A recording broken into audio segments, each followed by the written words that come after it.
एक गांव में एक सफल व्यापारी रहता था। उसके पास एक अच्छी बड़ी दुकान थी और आमदनी भी इतनी थी कि गांव में सबसे ज्यादा अमीर वही था। हर आदमी उससे अच्छे से बात करता और वह लोगों की बहुत मदद भी करता। वह दिन रात मेहनत और बाकी समय में पूजा पाठ भी करता। सभी उसकी बहुत इज्जत करते थे। पर उस व्यापारी की एक बुरी आदत थी।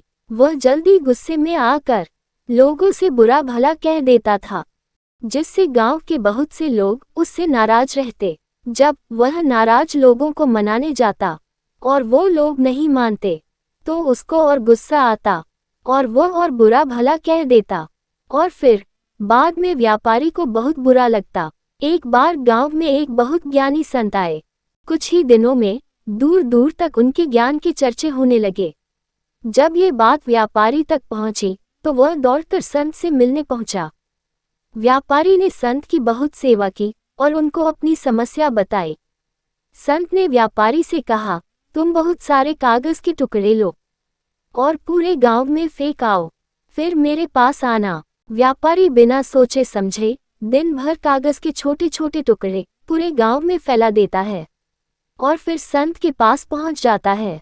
संत उस व्यापारी से कहते हैं, तुम्हारी समस्या का समाधान मिल गया है, बस तुमको एक काम करना है।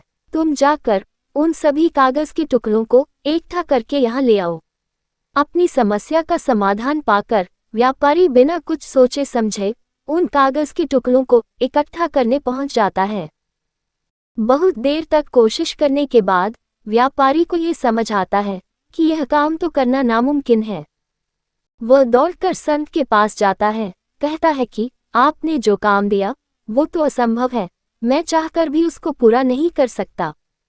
संत मुस्कुराते हैं और कहते हैं, बेटा मैं भी यही कहना चाहता हूँ, किसी को कहे अपशब्द वापस नहीं हो सकते, इसलिए हमें हमेशा सोच समझकर बोलना चाहिए। आज के बाद तुम ये बात अपने मन में अच्छे से बिठा लो, चाहे कुछ भी हो जाए तुमको किसी को अपशब्द नहीं बोलना है। संत से प्राप्त इस ज्ञान से व्यापारी की आंखें खुल जाती है और दोबारा जब भी किसी को गुस्से में कुछ बोलने वाला रहता है, उसको कागज के टुकड़ों का उदाहरण याद आ जाता है।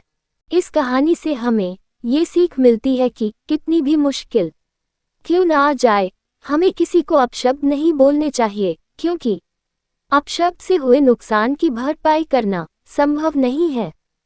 गलत शब्दों से किसी को ठेस नहीं पहुंचाना चाहिए।